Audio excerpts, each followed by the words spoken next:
Maya Thorne had never expected her life to be anything more than ordinary. Her office was modest, tucked between a laundromat and a pawn shop, and most days were spent drafting wills or resolving petty neighbor disputes. She wasn't flashy, and she certainly wasn't famous, but she believed in one simple thing. The truth had to matter even when no one else seemed to care.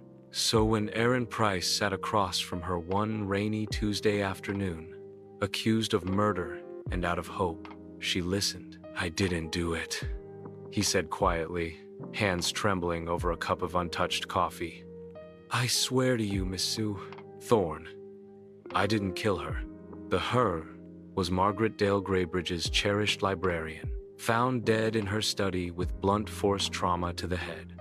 The town was in shock. The police had found Aaron's fingerprints on the scene, a glove stained with blood in his locker, and motive from a heated argument about library funding days earlier. Everyone thought the case was closed, but something in Aaron's voice gnawed at Maya. Not just fear, but disbelief. Like he too couldn't understand how the evidence had landed on him. Maya took the case, not because she was sure of his innocence, but because too many people already were sure of his guilt.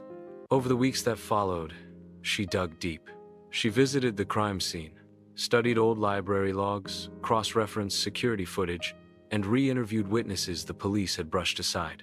One detail struck her: a small cut on Margaret's hand that didn't align with the time of death.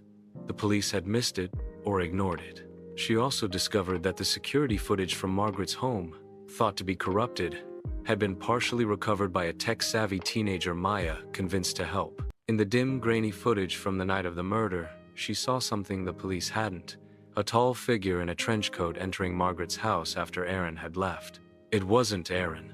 Following that thread, Maya uncovered the truth. Margaret had discovered irregularities in the community center's finances funds embezzled by Graybridge's deputy mayor, Alan Rusk. She had threatened to expose him.